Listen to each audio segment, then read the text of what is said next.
Varen Ashcroft had not felt anything in 3 years. Not joy, not rage, not the raw pull of his wolf beneath his skin. Nothing. The beast that had once roared through his veins had gone silent the night Aelith died, curling into some dark corner of his soul and refusing to stir. 3 years of hollow silence where the bond used to hum. 3 years of waking in a bed that smelled less and less like her with every passing season until all that remained was cold linen and the ghost of something he could no longer name. So when the scent hit him in the middle of a crowded healing ward, his body reacted before his mind could catch up. He stopped walking. His hand shot out and caught the doorframe, his knuckles going white against the wood. Behind him, Fenwick nearly collided with his back. "Your Majesty?" Varen did not answer. His lungs had locked.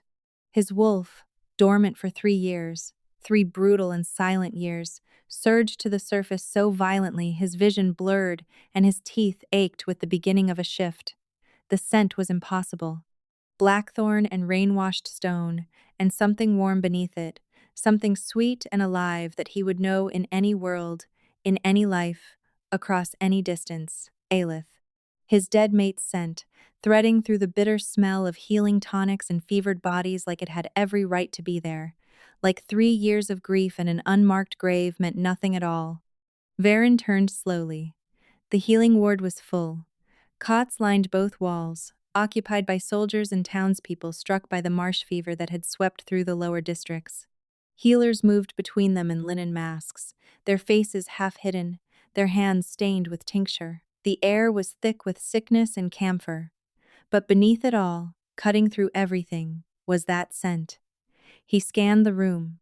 His wolf clawed at his ribs, frantic, desperate, more alive than it had been since the night he had held Aelith in his arms as the life left her, and howled until his voice gave out. There. A woman crouched beside a cot near the far wall, pressing a damp cloth to a child's forehead. She wore the plain gray robes of the borderland healers, a linen mask covering her face from the bridge of her nose to her chin. She was small, unremarkable, just another body in a room full of bodies. But the scent was pouring off her in waves, and his wolf was losing its mind. Varen crossed the ward in 4 strides. Healers stumbled out of his path. A tray of instruments crashed to the stone floor, and no one picked it up. Every pair of eyes in the room locked onto the king as he stopped directly behind the masked woman, towering over her, his chest heaving, his hands clenched into fists at his sides. He could hear his own pulse thundering in his ears, could feel his wolf pressing against his ribs with a force he had not felt in years. She turned, looked up, her eyes widened above the linen mask, brown and flecked with copper, and filled with pure, undiluted terror. She did not know him. He could see that immediately.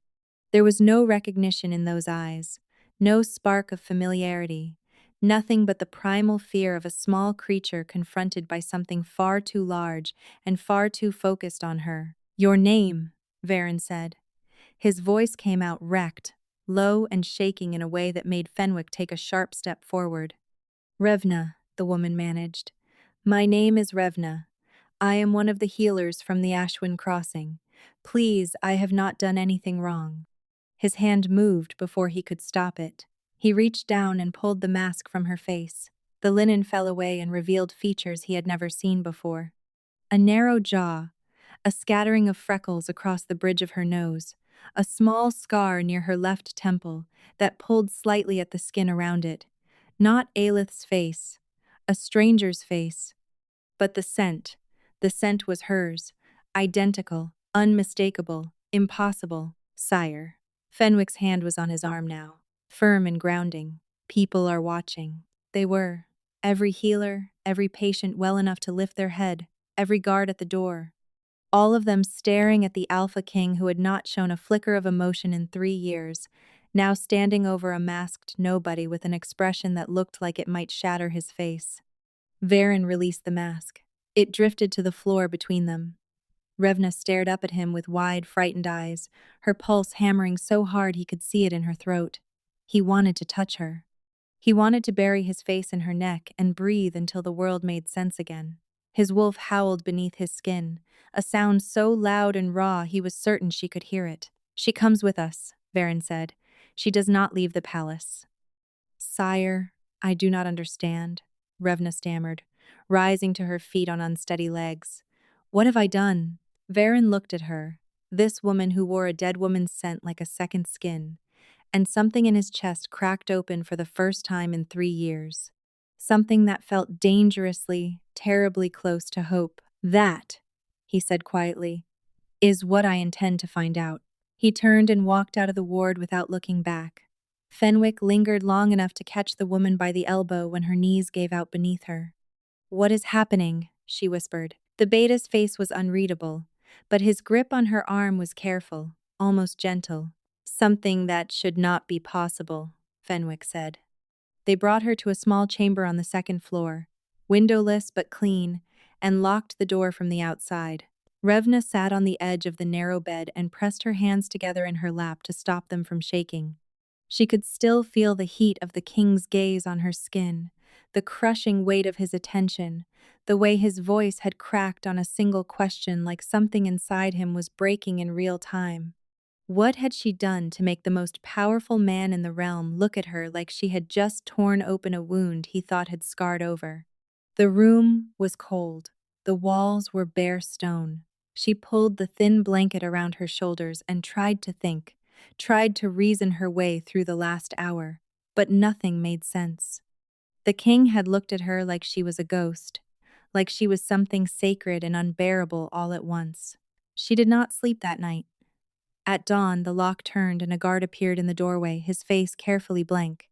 The king requires your presence, the guard announced. Immediately, the throne room was empty except for 3 people, which somehow made it worse. Revna had expected a crowd, advisors and guards, and the controlled chaos of a working court.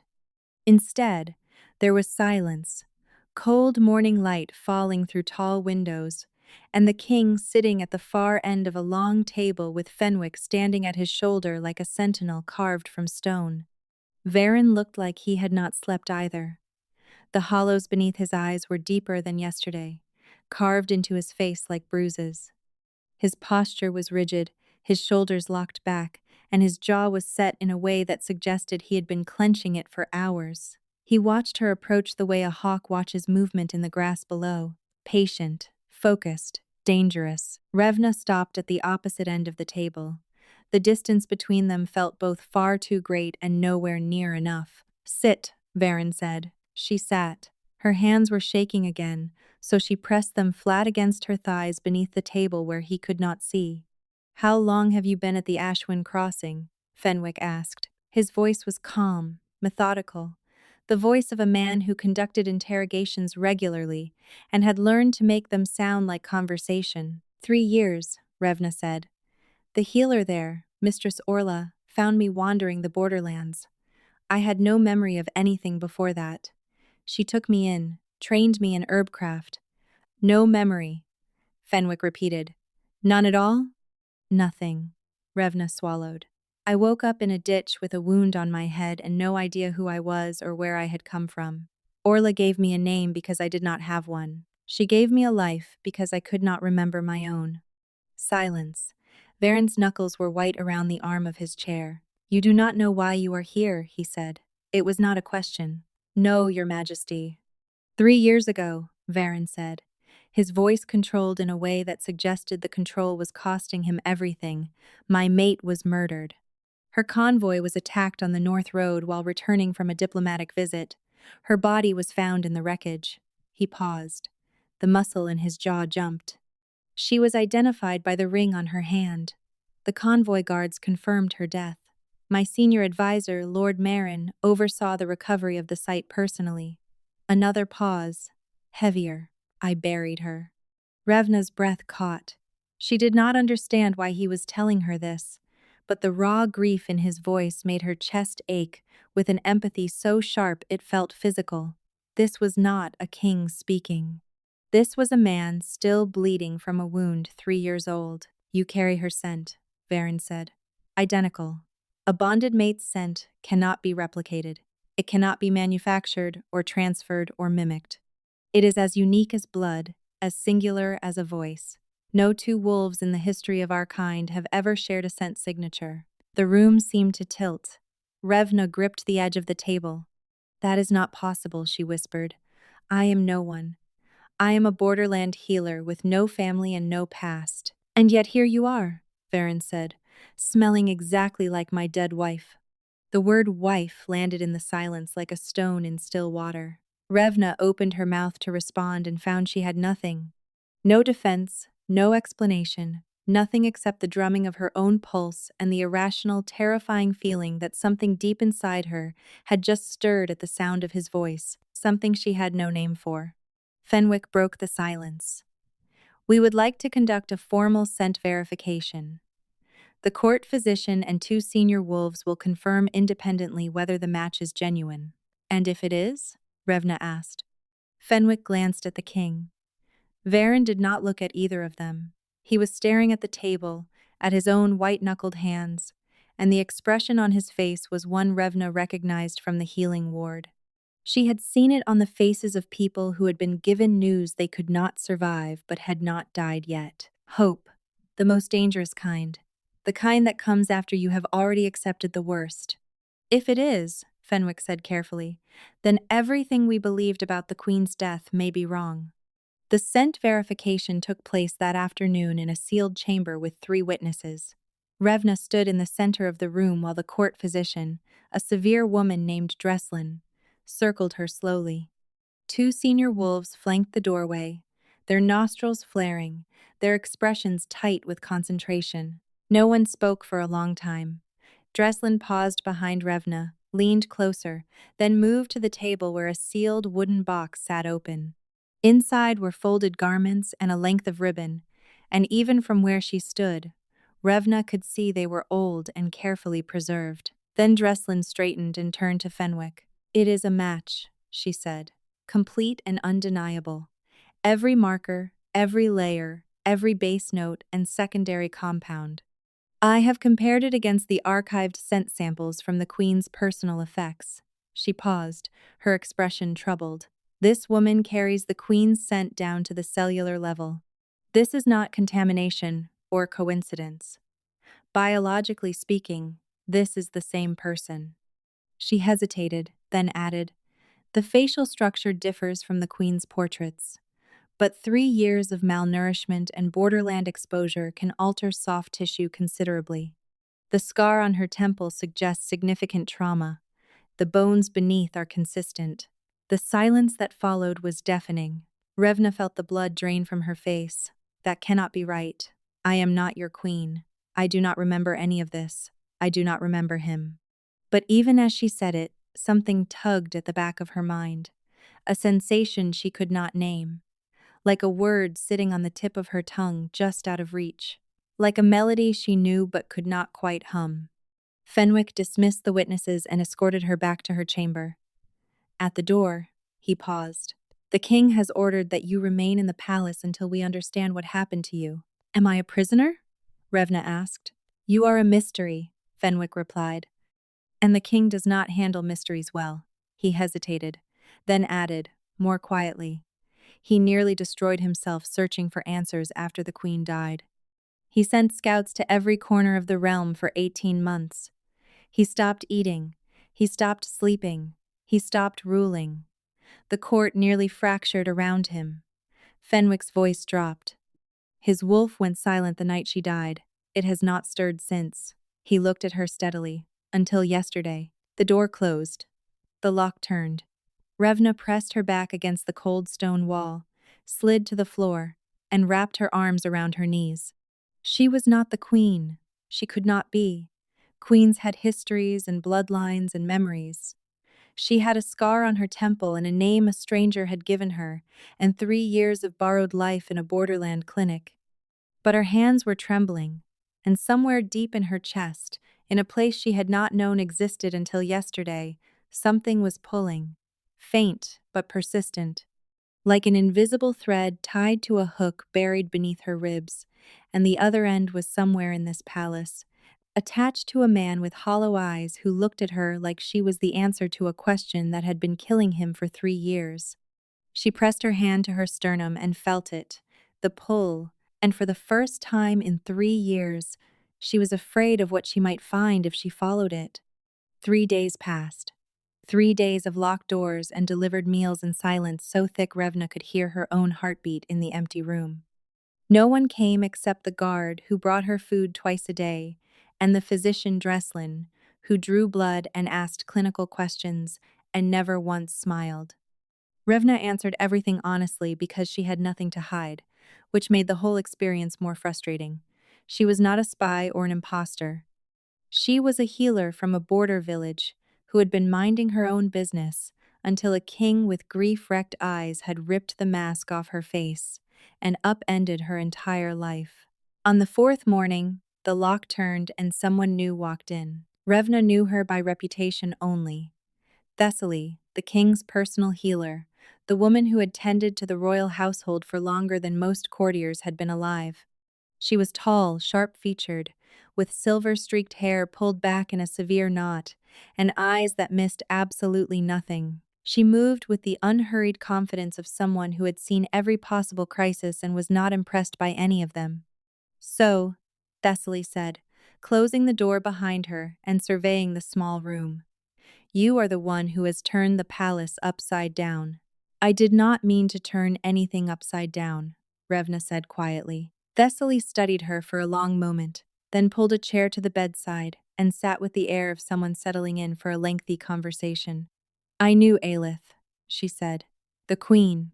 I delivered her tonics when she had headaches, dressed her wounds when she trained too hard in the sparring yard, held her hair back when she was sick during the early weeks of pregnancy." Revna's stomach dropped. "Pregnancy?" "She lost it," Thessaly said, her voice even but not unkind. 3 months along, 2 weeks before the convoy attack, the grief nearly broke her. The king did not handle it well either. He blamed himself for letting her travel so soon afterward, though she had insisted. She paused. They were not a perfect pair, Aelith and Varen. They argued constantly. She thought he was overbearing and overprotective. He thought she was reckless and stubborn. But the bond between them was so strong you could feel it standing in the same room with them, like heat from a fire. It changed the air. Revna listened, her throat tight, trying to reconcile these intimate details with the hollow-eyed king she had seen in the throne room. "When she died," Thessaly continued, "or when we believed she died, the bond severed. I watched it happen. I was standing 10 feet away. The king dropped to his knees in the middle of the great hall and screamed. Not a human sound. The sound a wolf makes when its mate is ripped away, when the bond tears free like a living thing being pulled from the chest." She paused again, and for the first time, something flickered across her composed features. Pain, maybe, or the memory of it. His wolf retreated that night and never came back. Lord Marin and the council managed the kingdom for nearly a year while Varen searched. Marin handled everything, quietly and efficiently, kept the court together when the king could not. Thessaly's gaze sharpened. 3 years, and nothing has reached him. Not healers, not council, not the dozens of eligible wolves his advisors have paraded past him hoping to trigger a new bond. His wolf is a ghost. He rules this kingdom on discipline alone. No instinct, no connection, no feeling. He functions, but he does not live. She leaned forward. "And then you walked into the healing ward, and his wolf woke up. For the first time in 3 years, it stirred. Do you understand what that means?" Revna shook her head, though she suspected she did.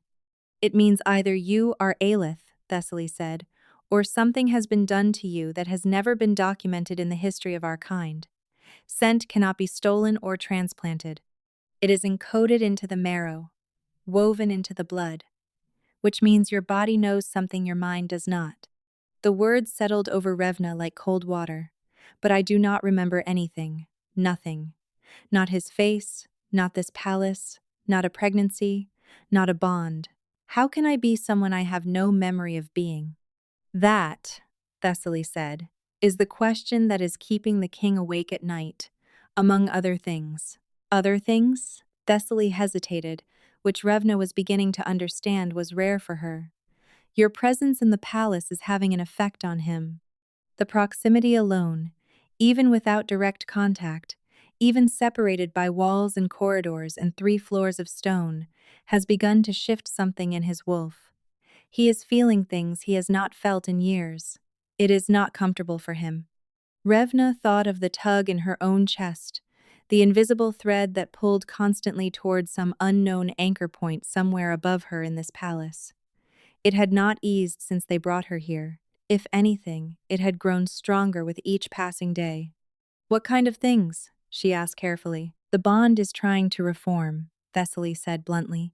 "His wolf recognizes you. It does not care about memory or logic or whether you call yourself Revna or Aelith or anything else. It knows your scent, and it is trying to reconnect."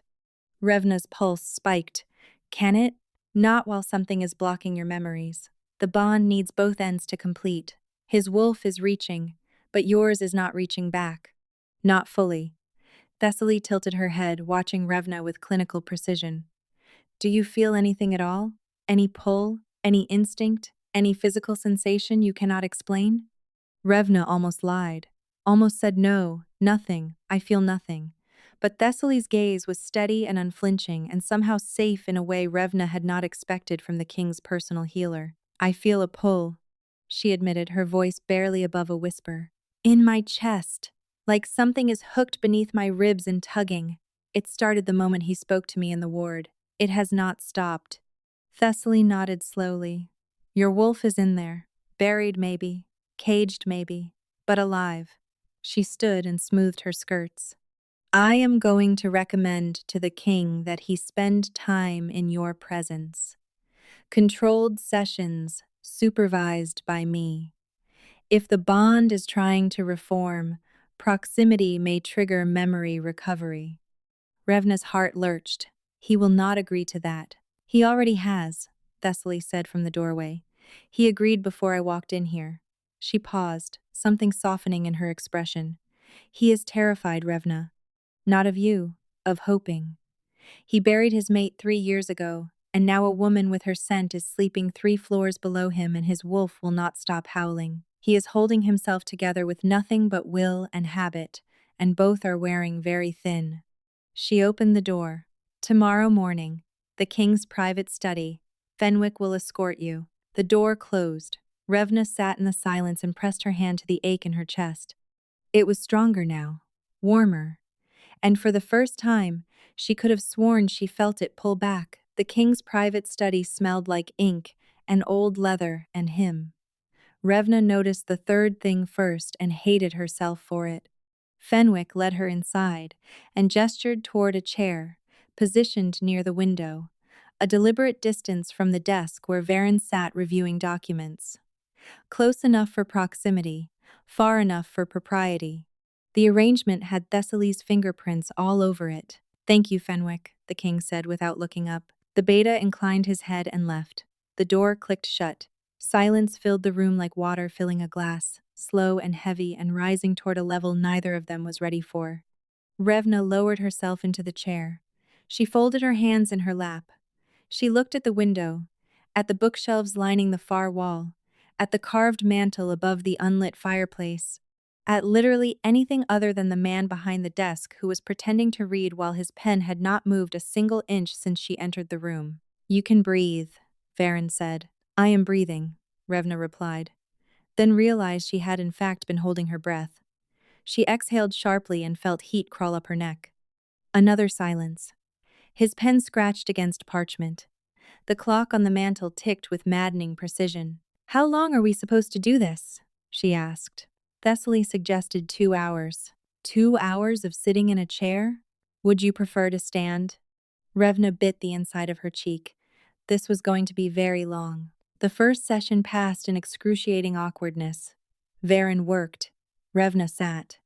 Occasionally, she glanced at him, and occasionally she caught him glancing at her, and both of them looked away so quickly it would have been comical if it were not so painful. She studied the bookshelves to pass the time, reading the spines from her chair across the room. Military strategy, territorial law, agricultural reform, wolf bonding theory in volumes thick enough to prop open a door. And tucked between 2 heavy legal compendiums on the third shelf, A slim book with a cracked spine and no title on its cover. That one, Revna said, pointing before she realized she was speaking. Varen looked up. What?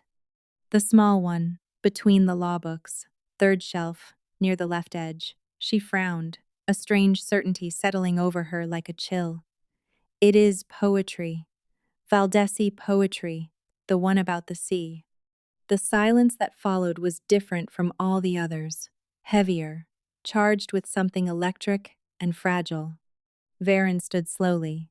He crossed to the shelf, pulled the slim volume free, and opened it. The pages were soft with age, the binding cracked from use. His face went pale. How did you know that? He asked, his voice dangerously quiet. Revna's heart hammered. I do not know. I just knew. I looked at the shelf and I knew what it was, like I had reached for it 100 times before. Varen stared at her. Then he looked down at the book in his hands, and something shifted in his expression that Revna could not read. Something between wonder and agony, both fighting for the same space on his face. Aelith gave me this book, he said, on our bonding anniversary. She said the poems reminded her of home. The ache in Revna's chest surged so sharply she pressed her hand to her sternum.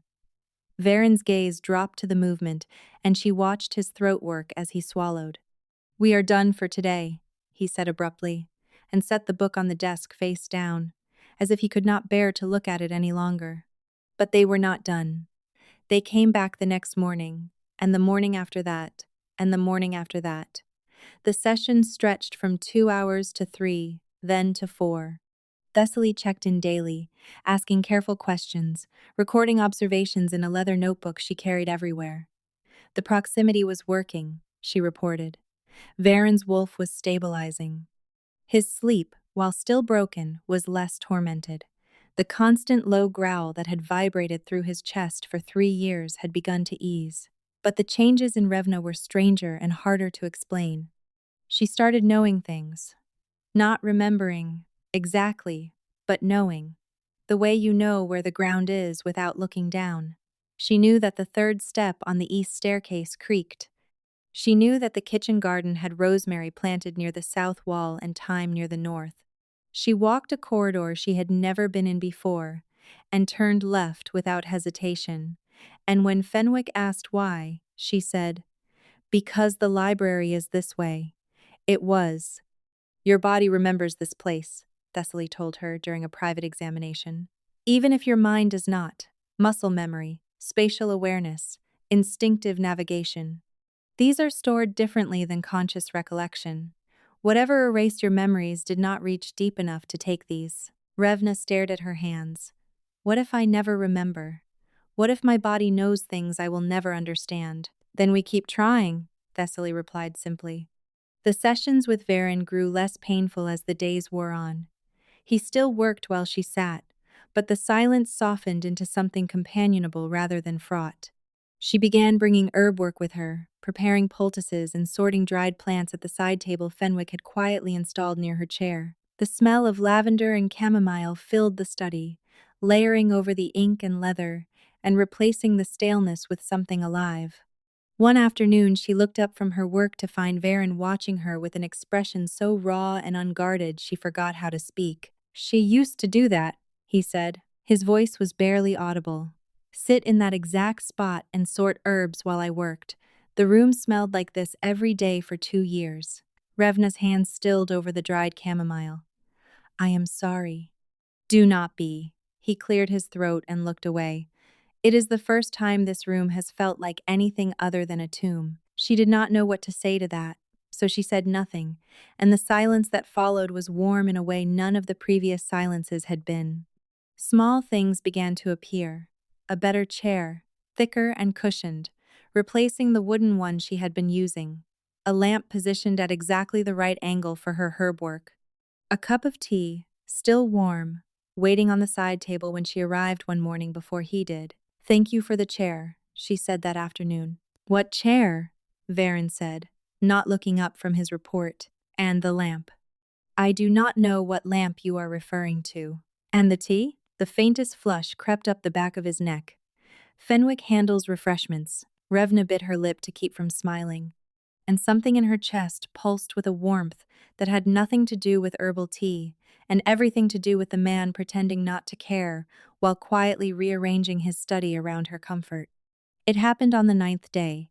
She was sorting valerian root when a wave of dizziness hit her so hard the room spun. She gripped the table edge and squeezed her eyes shut, and behind her eyelids, a burst of color and sensation exploded through her mind. A garden. Late afternoon light turning everything golden, hands in dark soil, planting something small and green, laughing at the dirt under her fingernails.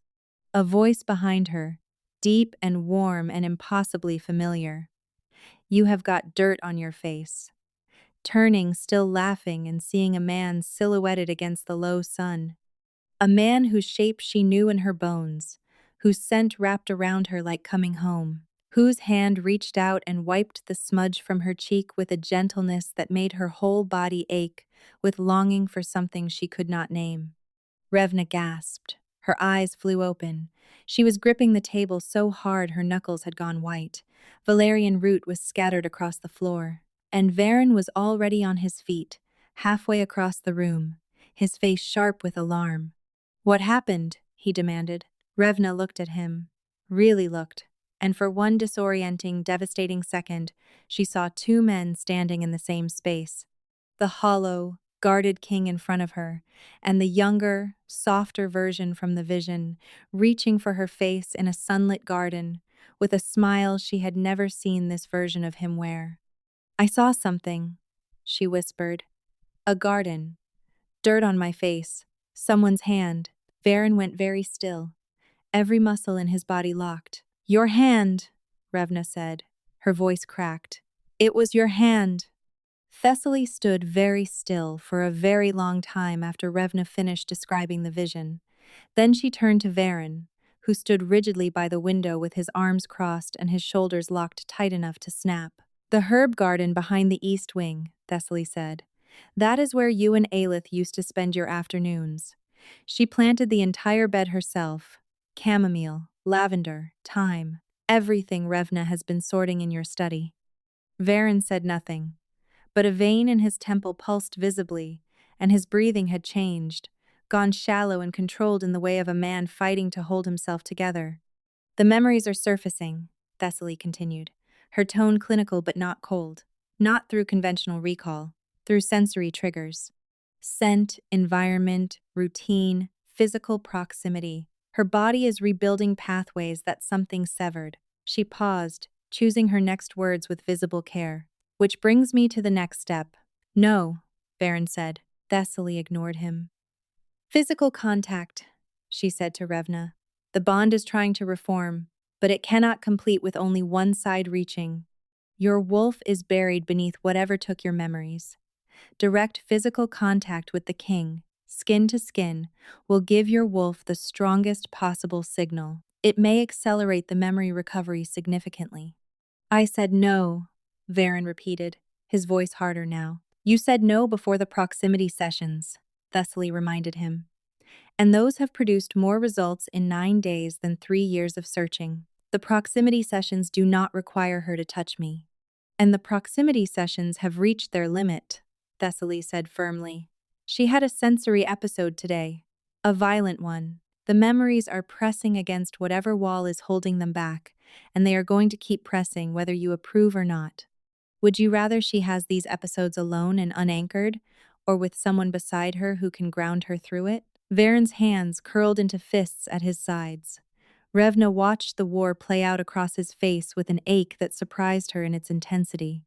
The desperate want battling the fear, the hope fighting the discipline, neither side winning. It does not have to be much, Thessaly said, her tone gentling. A hand, brief contact, enough to give her wolf something to reach toward. The silence stretched thin as wire. Varen's gaze moved to Revna, and what she saw in his eyes made her breath catch. Raw, exposed, terrified hope, the kind that knew exactly how much it had to lose because it had already lost everything once. Fine, he said. The words sounded like it cost him something vital. They began that evening. Fenwick escorted Revna to the study as usual, but this time Thessaly was present, standing quietly by the door with her leather notebook. Varen sat in his chair behind the desk. Revna sat in hers by the window. The distance between them felt like a canyon with no bottom. "Whenever you are ready," Thessaly said. Neither of them moved. "Today would be ideal," Thessaly added dryly. Revna stood. Her legs felt wooden and unreliable. She crossed the room slowly, each step amplifying the tug beneath her ribs until it was almost painful, a gravity pulling her forward that had nothing to do with choice and everything to do with something older and deeper than conscious thought. Varen watched her approach with an expression that reminded her of a man bracing for a blow he had been expecting for years. She stopped in front of the desk, extended her hand, palm up. "Just a hand," she said softly. "That is all." Varen looked at her outstretched hand like it might be the most dangerous thing in the room. Then, slowly, with the deliberation of a man reaching into fire, he reached out. The moment his fingers touched hers, two things happened simultaneously. His wolf surged. She felt it through the contact, a massive, overwhelming presence crashing against the surface of his control like a wave against a seawall. His hand spasmed around hers, his grip tightening convulsively, and a sound tore from his throat that was not quite human and not quite animal, but something between the two that made the hair on her arms stand up. And inside Revna, something answered. Deep in her chest, beneath the tug, beneath the warmth, beneath everything she had been feeling for 9 days, something stirred. Not a memory, not a thought. Something older and more primal. A presence she had not known was there, lifting its head in the dark. Her wolf, buried, chained, barely conscious, but alive. And it knew him. Revna gasped. The room tilted sideways. Varen was on his feet instantly, his other hand catching her elbow, and the doubled contact sent another shock through her system. Colors burst behind her eyes like shattered glass. A hall, enormous, candles everywhere, hundreds of them, filling the air with warm golden light and the smell of beeswax. A dress that felt heavy and unfamiliar on her body, silk and embroidery, and a train she kept stepping on. Music playing, strings, and something low and resonant she could feel in her ribs. His hand on her waist, warm through the fabric, steadying her. His voice in her ear, low enough that only she could hear. "Breathe, Aelith. It is only a dance." Laughing despite her nervousness because he looked so serious saying it. His smile in response, rare and real and radiant, meant only for her. She came back to the present with a gasp, her fingers white around his hand, tears streaming down her face before she could stop them. "A dance," she managed. "A hall with candles. You told me to breathe." Varen's expression shattered. He did not pull away. His hand shook in hers, and she watched him fight for composure and lose, watched the tears he refused to shed turn his gray eyes to glass and spill over anyway. "Our bonding ceremony," he said, his voice wrecked. "Your first dance as queen. You were terrified of tripping on your dress." Thessaly's pen had stopped moving. The healer stood motionless by the door, watching them with bright, careful eyes and the expression of a woman witnessing something she had stopped believing was possible. "Every day," Thessaly said quietly. "Physical contact, every day from now on. Revna, I want you to tell me every vision you have, every sensation, every fragment, no matter how small." The days that followed were a slow unraveling. Each touch brought more. Not floods of memory, but fragments, sharp and vivid and devastating in their specificity. The feel of rain on her face while standing on a balcony at night, his coat draped over her shoulders because she had forgotten her own. A book being read aloud by firelight in a voice she now recognized as his, younger and lighter and unburdened by loss. The smell of bread baking and the sound of her own laughter in a kitchen she could not quite place, flour on her hands, someone's arms around her waist from behind. But it was his face she saw most often. Younger, brighter, a version of Varen that existed before grief had hollowed him out and turned him to stone. She saw him smile and wanted to weep because the man sitting across from her had forgotten how. She saw him laugh and felt her own ribs ache because she had never heard that sound in this life and desperately wanted to. The ache of separation grew harder to bear with each passing day. When she left the study each evening, the walk back to her chamber felt like wading through deep water, every step heavier than the last. When she arrived each morning, the relief of seeing him was so sharp it frightened her in its intensity. "Something is wrong," Revna told Thessaly one evening, pressing her hand to the ache beneath her sternum. "The tug is getting stronger, but the memories still feel locked behind a wall. Like something is holding them in place, like a door that opens a crack and then slams shut." Thessaly frowned. "A wall? I can feel it," Revna said. "When the visions come, they break through for a moment, but then something shoves them back. And it hurts, Thessaly. It hurts more every time, like something is punishing me for trying." The healer's expression shifted from clinical interest to something sharper and more alarmed. "Like something is actively preventing the memories from returning?" "Yes," Revna whispered. "Exactly like that." Thessaly was quiet for a long time. When she spoke, her voice had lost its usual detached calm. "That changes things considerably. If the memory loss is not trauma or injury, if something is actively holding those memories hostage and fighting to keep them locked away, then we are not dealing with damage." Her eyes met Revna's, and what Revna saw in them made her blood run cold. "We are dealing with a curse." Varen took the news about the curse the way a man who has been drowning takes the news that the water is also poisoned. Silently, with a stillness that was more frightening than any rage could have been. "A curse," he repeated. Thessaly nodded. The symptoms align precisely. Memory suppression that resists natural recovery. An active barrier that pushes back when challenged. Physical pain when the memories attempt to surface. Someone deliberately erased this woman's identity and placed a mechanism to ensure it never returned. "Who?" The word came out low and lethal. "I do not know. But whoever did this had access to powerful magic, and they had access to Aelith on the night of the convoy attack." Thessaly let the implications settle in the air between them like smoke. "The body in the wreckage was identified by a ring, Varen. Not by scent, not by bond confirmation, by a ring that could have been placed on anyone's hand." Revna watched the color drain from the king's face, watched the terrible comprehension settle over him layer by layer, each one worse than the last. His mate had not been murdered.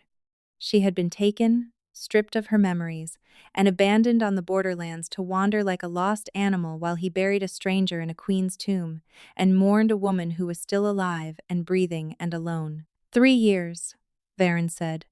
The words sounded hollow, scraped out from somewhere deep and raw inside him. She was out there for 3 years, alone, with no memory, no protection, no pack, and I stopped looking. "You believed she was dead," Fenwick said from the doorway, his voice steady and measured. "Everyone did. The evidence was conclusive." "I should have known."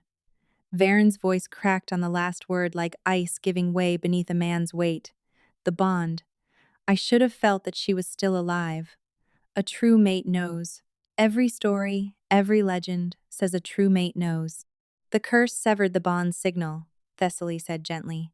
"It was designed to. You could not have known. No one could have." But Revna could see it did not matter. Logic did not touch this kind of guilt.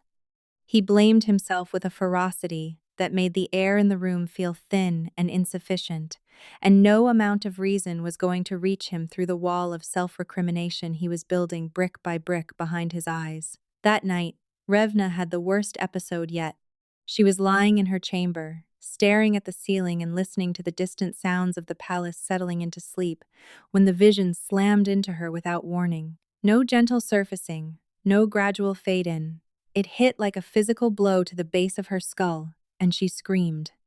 Fire, horses shrieking in terror, rain hammering down so hard it stung her skin, hands dragging her from a carriage, rough and merciless, fingers digging into her arms hard enough to bruise. A face above her, hooded, features hidden in shadow, pressing something cold and metallic against her temple. A voice whispering words in a language she did not recognize, but that her body understood on some primal level as wrong. Then the terrible, catastrophic sensation of something being torn away, pulled from her mind like pages being taken from a book one by one. Her memories, her name, her bond, everything that made her who she was, pulled out by the roots while she cried out and no one came. She came back to the present, trembling on the floor of her chamber, her nose bleeding, her body rigid with pain that had no source and no cure. The guard outside heard her fall and burst through the door.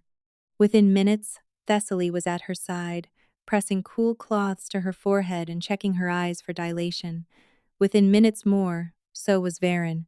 He dropped to his knees beside her without hesitation, pulling her upright, wiping the blood from her face with hands that shook so violently he could barely hold the cloth. His composure was gone.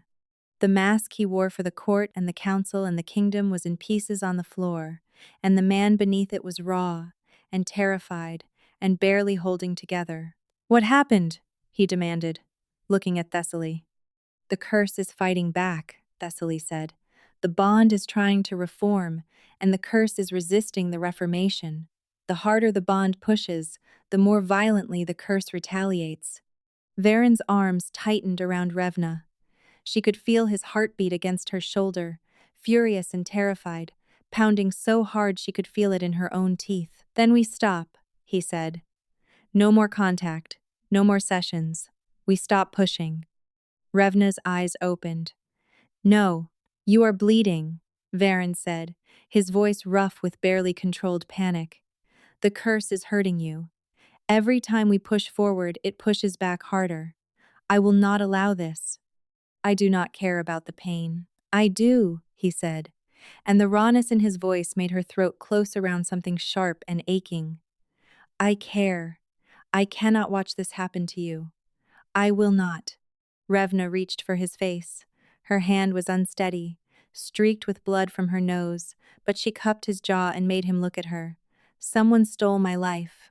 My memories, my name, my bond with you.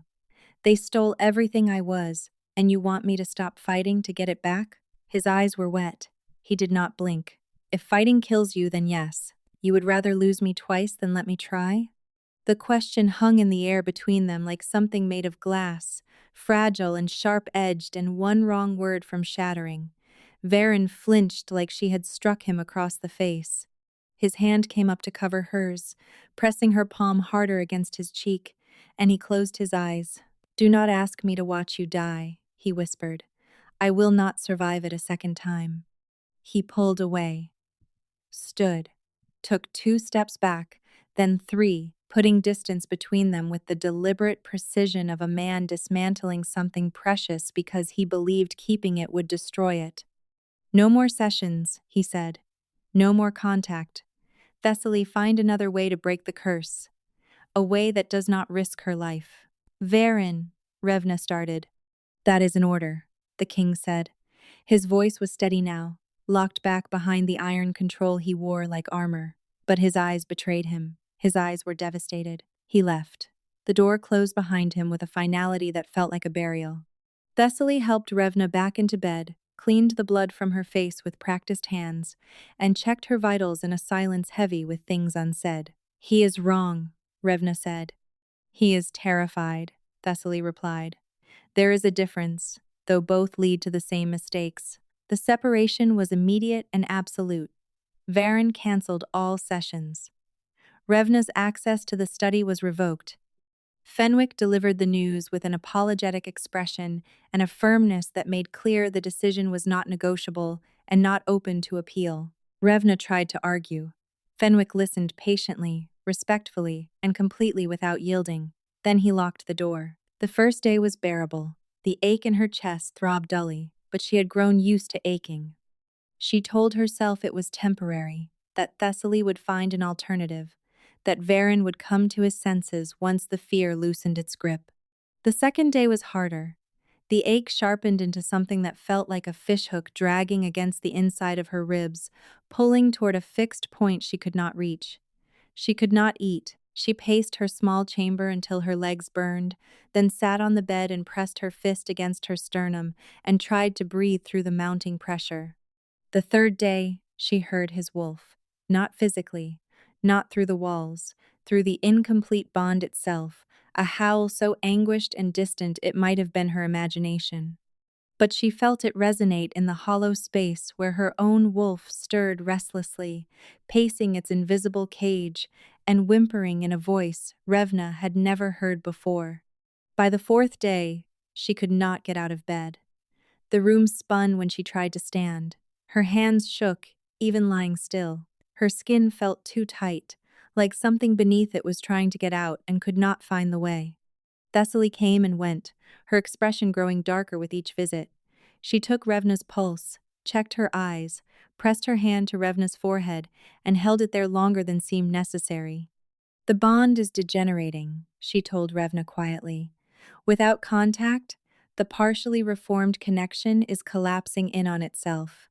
Your wolf is weakening." "And his?" Revna asked. Thessaly did not answer, which was answer enough. The palace felt the change. Servants whispered in corridors they thought were empty. Guards exchanged glances when they thought no one was watching. The king, who had been slowly returning to something resembling life over the past 2 weeks, had reverted to the hollow, emotionless shell he had been before the masked healer ever walked into his ward. He attended council meetings with the mechanical precision of a man operating on pure discipline and nothing else. He did not eat at the communal table. He did not speak unless spoken to. His wolf had gone silent again, and everyone who served him could feel the absence like a draft through a broken window. On the fifth day, Thessaly came to Revna's chamber with a face like carved stone. "I need to tell you something," the healer said, sitting on the edge of the bed. "And you are not going to like it." Revna looked up from the pillow she had not left in hours. "Tell me." "I have been researching the type of curse used on you. Memory suppression spells of this sophistication require proximity to the victim, not just during the initial casting, but periodically afterward, to maintain the enchantment's hold."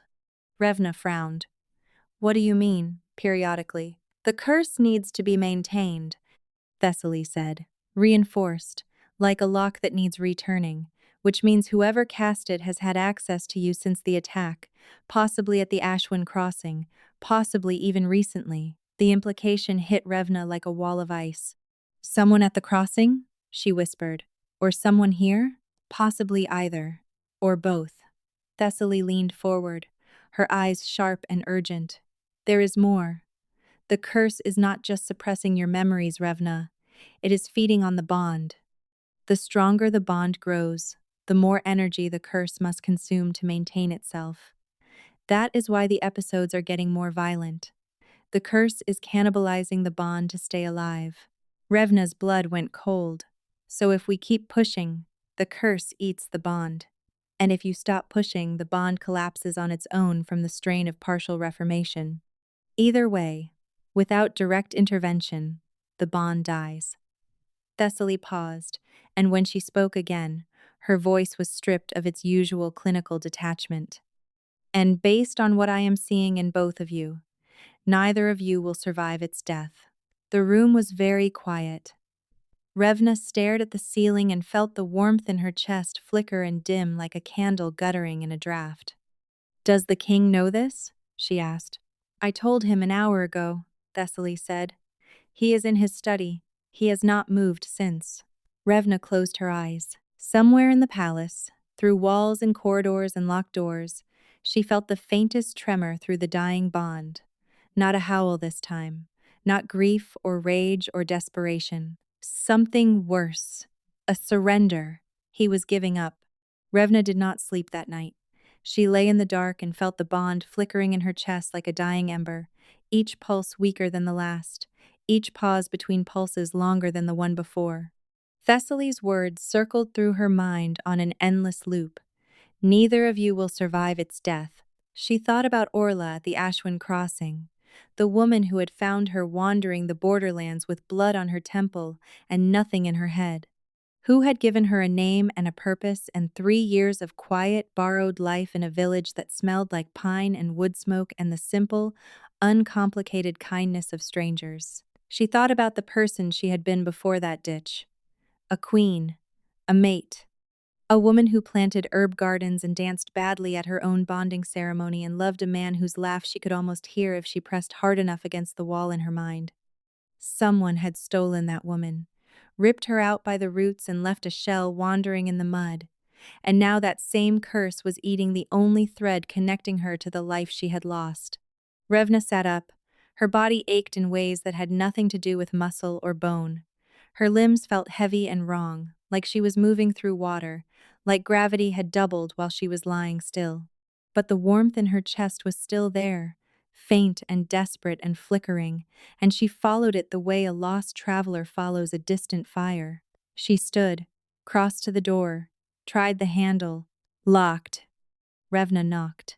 When the guard opened the door, she pushed past him before he could react. He grabbed for her arm and she twisted free, stumbling into the corridor on legs that threatened to fold beneath her with every step. Miss Revna, you are not permitted to leave your chamber, the guard said, reaching for her again. Then drag me back, Revna said, already walking. But I will come again. Every time you lock that door, I will find a way through it. Every single time. The guard hesitated. That hesitation was all she needed. She made it to the study through sheer will and the bond's fading warmth guiding her like a compass needle through dark water. The corridors blurred around her. Her vision grayed at the edges and narrowed to a tunnel. She passed a servant who pressed herself against the wall with wide eyes. She passed Fenwick at the top of the stairs, who stepped into her path, took one look at her face, and stepped aside without a word. He fell into step behind her instead, a silent escort. The study door was closed. She pushed it open. Varen sat behind his desk in the dark. No candles, no fire, no lamp. Just the thin gray light from the window and the shadow of a man who had stopped pretending he was holding together. He looked up when she entered, and the devastation on his face nearly buckled her knees. He had not slept. The evidence was carved into every line of his face, every hollow and shadow, every crack in the mask he no longer had the energy to maintain. Revna, he said. Her name sounded like a prayer and a wound in his mouth, both sacred and agonizing. You should not be here. And you should not be sitting in the dark waiting to die, she replied, her voice shaking but fierce. Yet here we both are. She crossed the room. Her legs trembled with every step, the bond straining between them, a bright, sharp ache like a blade turning slowly between her ribs. She did not stop until she was standing directly in front of him, close enough to touch, close enough to see the wet shine in his eyes he was no longer trying to hide or explain away. You are giving up, she said. I am protecting you. You are killing us both, and you know it. His shoulders dropped. If I let you close, the curse will destroy you. I watched you collapse on the floor. I held you while you were in pain. His voice broke on the last word, splintered like dry wood under too much pressure. Do not ask me to cause that again. Revna knelt in front of him. She reached for his hands, and the contact sent a shock through both of them that she felt in her teeth. His fingers spasmed around hers. The bond surged between them, desperate and starving, flooding her chest with warmth so intense her eyes filled with tears and spilled over before she could blink them back. Listen to me, she said. I spent 3 years as no one. No name, no past, no pack. I survived that. I built a life from nothing, from a ditch and a scar and a borrowed name. I am not fragile, and I am not afraid of pain. She squeezed his hands. But I am afraid of this. Of dying slowly in a locked room while the only person who makes me feel real sits 3 floors away choosing guilt over hope. That is what terrifies me, Varen. Not the curse, not the visions. Losing you. His composure shattered. Not cracked, not fractured. Shattered, completely and irreparably, in a way that told her it was never going to reassemble into the same shape. His hands came up to cradle her face, thumbs wiping the tears from her cheeks, and the raw hunger in his touch made her breath catch in her throat. I have wanted to hold you every second of every day since you walked into that ward, he said, his voice ragged and stripped bare. My wolf has been tearing me apart from the inside. I dream of your scent and wake up gasping. I can feel you through the walls and through the floors and through every locked door between us. And it is the most unbearable ache I have ever endured. Then stop enduring, Revna whispered. If I lose you again, he started. You will not. You cannot promise that. Neither can you, she said. But I would rather face the curse with you than die without you.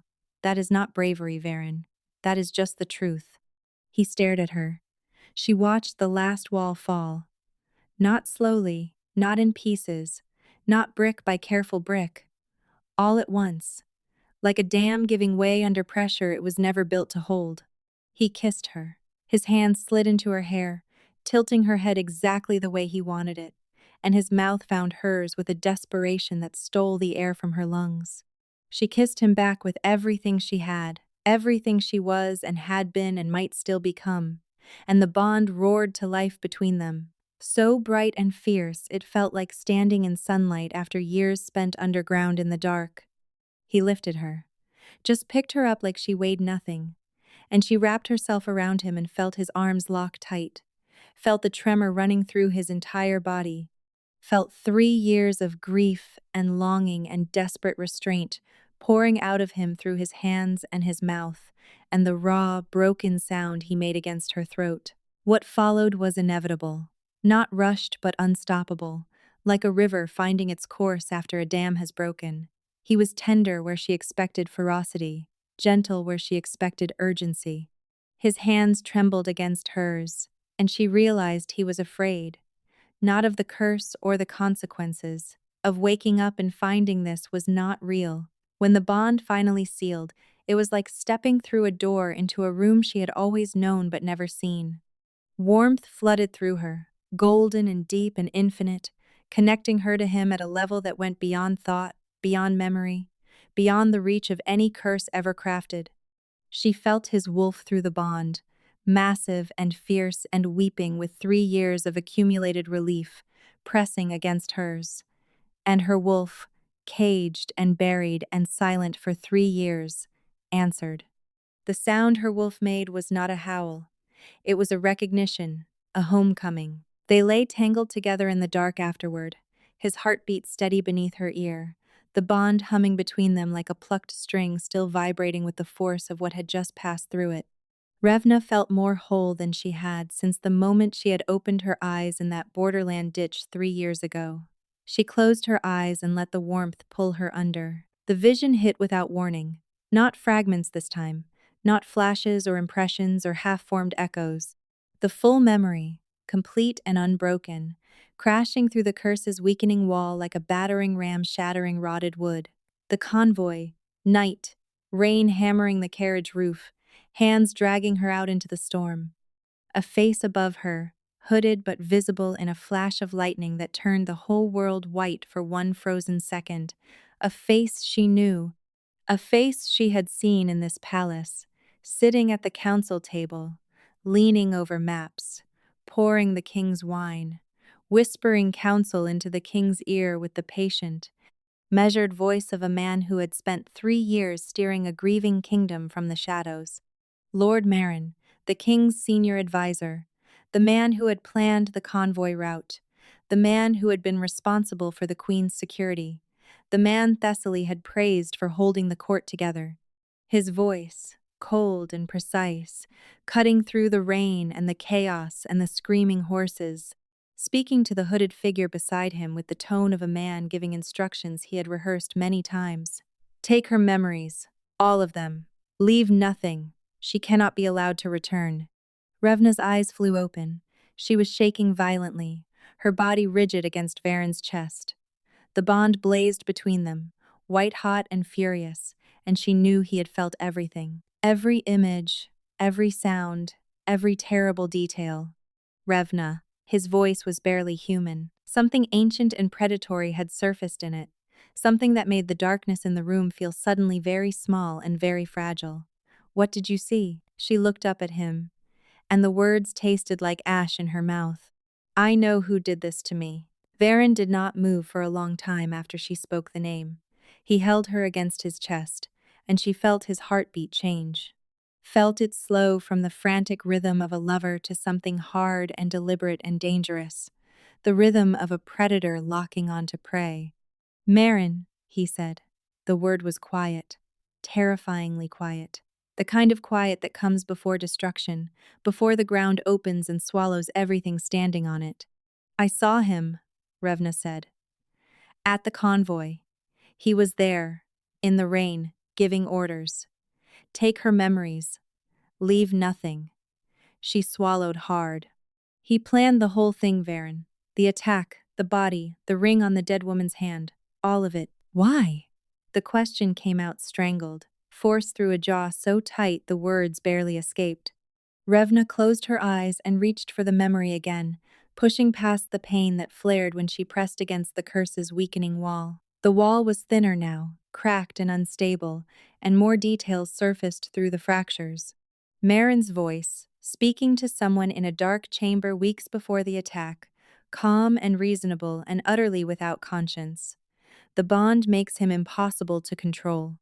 Remove the mate, and the king becomes manageable. A grieving king takes counsel. A broken king follows the hand that steadies him. A bonded king answers to no one. She repeated the words aloud and felt Varen's body go rigid beneath her. Every muscle, every tendon, every fiber of him locked tight with a rage so vast and controlled it frightened her more than any explosion could have. "He wanted you broken," she whispered. "Compliant. A king who could not feel was a king he could steer.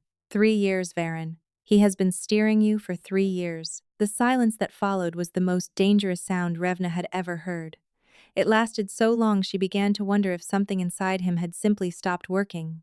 Then his arms tightened around her, carefully, deliberately, with a tenderness that stood in stark contrast to the violence coiled in every line of his body, and when he spoke, his voice was controlled in a way that promised catastrophic violence later but absolute tenderness now.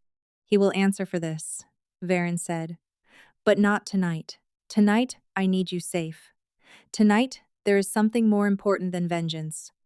"The curse is still active," Revna said. "I can feel it. The wall is cracking, but it is holding. Even with the bond sealed, it is holding on. Then we break it." Thessaly arrived within the hour, summoned by Fenwick, who had been standing guard outside the door and had heard enough through the oak to know that the world had shifted on its axis. The healer examined Revna, checked the bond's integrity through a series of tests that involved pressing her fingers to both their pulses simultaneously, and listened to everything they told her with sharp, unblinking focus. "The curse is collapsing," she confirmed. "The sealed bond is generating more force than the curse can contain. But it will not release the remaining memories willingly. It will make a final stand." "What does that mean?" Varen asked. "It means the curse will pull her in one last time, into the memory of the attack itself. The moment the spell was cast, the moment everything was taken from her." Thessaly met Revna's eyes. "You will have to relive it. All of it. From the inside. Not as a vision, but as a lived experience. And when it is over, you will have to choose to come back." "Choose?" Revna frowned. "The curse was designed to erase identity," Thessaly said carefully, each word precise and weighted. "When it breaks, everything it suppressed will flood back at once. 3 years of memories, an entire life, a complete identity. It will be overwhelming in a way that is difficult to describe." She paused. "There is a risk that you lose yourself in the flood, that Revna drowns beneath Aelith, that you come back as the woman you were, but not as the woman you have become." The room went cold. Varen's hand found hers beneath the blanket and gripped with a force that bordered on painful. "And if she does not go in?" he asked. "The curse holds. The remaining memories stay locked. The wall stays between Revna and her wolf." Thessaly held his gaze without flinching. "She will survive, but she will never be whole. The bond will hold, but it will always ache, like a bone that healed crooked and can never be set right." Revna looked at Varen. He looked back at her, and she could see it written across his face as clearly as words on a page. The desperate wish to choose safety, to choose the crooked bone, to keep her here and imperfect and alive, rather than risk losing her to the flood of a life she no longer remembered. "Do not," she said softly. "Do not what? Do not tell me not to go." His hand shook in hers. His shoulders dropped. "I am not going to lose you." "Then come with me." Thessaly inhaled sharply. "That is not how curses work, Revna." "The bond is sealed," Revna said, turning to the healer. "He felt my vision tonight. He saw what I saw, felt what I felt. The bond connects us at a level deeper than any curse. If I go in, he can follow. I know he can. I can feel it." Thessaly looked uncertain for the first time since Revna had known her, and the uncertainty sat on her face like a garment that did not fit. But Varen was already nodding, already decided, and the look in his eyes left no room for argument or alternative. "If she goes, I go," he said. "That is not negotiable." They lay together in the dark of his chambers, hands intertwined, the bond blazing between them so brightly Revna could almost see it, a golden thread running from her chest to his, pulsing with every shared heartbeat. Thessaly sat vigil in the chair by the fire, her notebook closed in her lap for once. Fenwick stood guard at the door. "When you are in there," Thessaly said quietly, "remember who you are, both of you. The curse will try to separate you. It will try to make you forget why you are fighting. Hold on to each other. Do not let go." Revna closed her eyes. She felt Varen's hand tighten around hers, felt the steady, grounding beat of his pulse against her palm. She felt the warmth in her chest, stronger now than it had ever been, and she followed it down. Down through the warmth, down through the dark, down into the memory. The convoy materialized around her with sickening clarity. Rain, darkness, the sound of horses and steel and men shouting and women screaming. She was inside the carriage, and the door was being wrenched open, and hands were reaching for her, and she could not fight them, because there were too many, and she was too small, and the rain was blinding, and the world was chaos. She felt the cobblestones against her knees when they dragged her out, felt the rain soaking through her dress until it was cold and heavy as armor, felt the press of something metallic against her temple, cruel and precise, and the voice. Marin's voice, calm and measured above the storm, as if ordering the destruction of a woman's entire identity, were nothing more than the conclusion of a productive meeting. Do it now. The curse reached for her, and the pain was blinding. She screamed, felt her memories tearing loose, felt herself dissolving at the edges, felt everything she was and had been and loved and feared shredding like cloth caught in a gale. Then a hand closed around hers in the dark, warm, steady, real. Varen. He was there, in the memory with her, standing in the rain with his jaw set and his wolf blazing in his eyes like a fire nothing could extinguish. He could not stop the memory, could not change what had happened, could not undo the curse or rewrite the past or punish the man who had orchestrated all of it. But he was there, and his presence was an anchor against the flood, and his hand in hers was the most real thing in the entire disintegrating world. "I am here," he said. "Hold on to me." The curse made its final assault. Memories crashed over her in waves, an entire life returning all at once like a dam collapsing. Her childhood in the northern pack, running barefoot through autumn forests. Her mother's face, kind and weathered and smelling of cedar smoke. Her first shift at 13, the terror and the wonder of it. The feeling of becoming something vast. The day she met Varen in a council hall and thought he was the most arrogant, insufferable, breathtakingly handsome man she had ever had the misfortune to encounter. Their courtship, fierce and argumentative and impossible and tender. Their bonding night, when his hands had shaken and his voice had cracked and he had told her he was afraid of not being enough. The miscarriage, the grief that had nearly torn them apart. The slow, painful work of finding their way back to each other. All of it, everything, pouring back into her mind in a torrent so overwhelming she could not breathe, could not think, could not hold on to the shape of herself beneath the weight of it.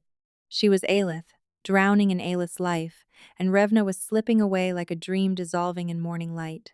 "I am losing myself," she gasped. "There is too much. I do not know who I am. Yes, you do. Varen's hands were on her face, his forehead pressed against hers, his voice cutting through the flood like a blade through water. You are the woman who pushed past my guards and walked into my study and told me I was killing us both. You are the woman who sorted herbs by my window and made me feel something for the first time in 3 years. You are Revna, and you are Aelith, and you are mine, and I am not letting you go. The words reached her, not because they were loud or commanding or spoken with the authority of a king, because they were true. She was Revna, the borderland healer with dirt under her nails and a borrowed name, and the stubborn, reckless, magnificent refusal to stop fighting even when a king ordered her to. She was also Aelith, the queen who planted gardens and read poetry aloud and loved fiercely and imperfectly and with her entire impossible heart. She was both. She was neither. She was something new, something forged from loss and survival and the absolute, unwavering refusal to let anyone, not a curse, not a traitor, not even a well-meaning king, tell her who she was allowed to be. She chose. The curse shattered. Not quietly, not gradually, not with the slow release of pressure easing. It broke like glass struck by a stone, and the wall that had held her memories hostage for 3 years exploded outward in a wave of golden light that poured through the bond and filled every dark corner and healed every fractured edge and burned away every shadow the curse had ever cast. Her wolf surged free. 3 years of captivity, 3 years of silence and chains and enforced darkness, and now it howled. The sound tore through the bond like a bolt of lightning, and Varen's wolf answered with a cry of its own. And the two voices twined together in a harmony so perfect and so primal it made Revna weep with a joy so deep it was indistinguishable from grief. She opened her eyes. Varen's face was inches from hers. He was crying openly and without shame, and she realized she knew every line of his face, both versions. The younger man from the garden who had wiped dirt from her cheek, and the hollow king from the study who had left candles burning and pretended he had not. They were the same man, and she loved them both with a ferocity that felt like it could light the world on fire. I remember, she whispered. I remember everything. His arms came around her, and she buried her face in his neck, and they held each other in the dark while 3 years of separation and grief and stolen time collapsed between them like a wall that had never had the right to stand. You came back, he said against her hair. You came back. The memories did not settle all at once. They came in waves over the following weeks, surfacing at odd and unpredictable moments. The taste of a particular bread from the palace kitchens triggering a cascade of mornings she had forgotten. A corridor turning her around because her body remembered the old layout before the renovation 3 years ago. The scent of rain sending her back to the convoy for one breathless, terrible moment before Varen's hand found hers and pulled her gently forward again. She kept the name Revna, not because she rejected Aelith, but because Revna was the woman who had survived, who had built a life from nothing in a borderland village, who had walked into a king's study with blood on her face and fire in her voice and refused to let him surrender. Aelith was the woman she had been. Revna was the woman she had become. She would not erase either. She was both and neither and something entirely new, and the people who loved her learned to love all of it. Lord Merrin was arrested the morning after the curse broke. Fenwick's investigation, conducted quietly and methodically over the preceding days, had confirmed everything Revna remembered. Financial records showed payments to the same mercenary company that had attacked the convoy. Communication logs revealed correspondence with a known practitioner of forbidden magic in the Eastern Territories. The advisor confessed under the weight of evidence, his composure cracking only when Varen entered the room and stood in absolute silence, watching him with the absolute stillness of a wolf that had finally found the one responsible for everything. Merrin was removed from court in chains. The trial would come later. For now, it was enough to know the truth. Varen still woke in the night sometimes, not from curses or external torment or the pull of dark magic, but from the ordinary, deeply human fear that this was a dream, that he would open his eyes and find the bed empty and the bond silent and 3 years of grief waiting to swallow him whole again.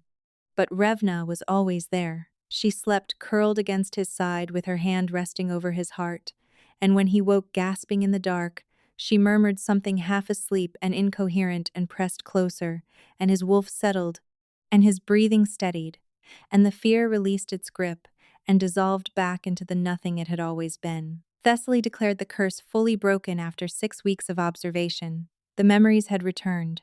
The bond was whole. Revna's wolf, freed from 3 years of imprisonment, was vibrant and fierce, and apparently quite opinionated about everything, which Varen found both delightful and occasionally exhausting.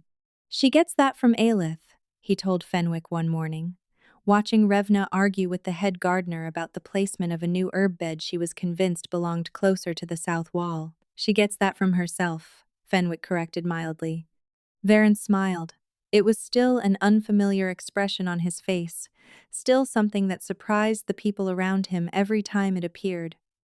But it came easier now, more often, and the hollows beneath his eyes had finally begun to fill, and the rigid set of his shoulders had softened, and his wolf, silent for 3 brutal years, sang through the bond with a contentment so deep it hummed in the stones of the palace itself. One morning, weeks after the curse had broken, Revna woke slowly to pale light and the sound of rain against the windows. Varen was still asleep beside her. His face was peaceful, truly and deeply peaceful, in a way that she had never seen before the curse shattered and had seen nearly every morning since. One arm was draped across her waist, heavy and warm and possessive even in sleep. She watched him for a moment. Then she closed her eyes, pressed her forehead against his shoulder, and let the rain carry them both back to sleep.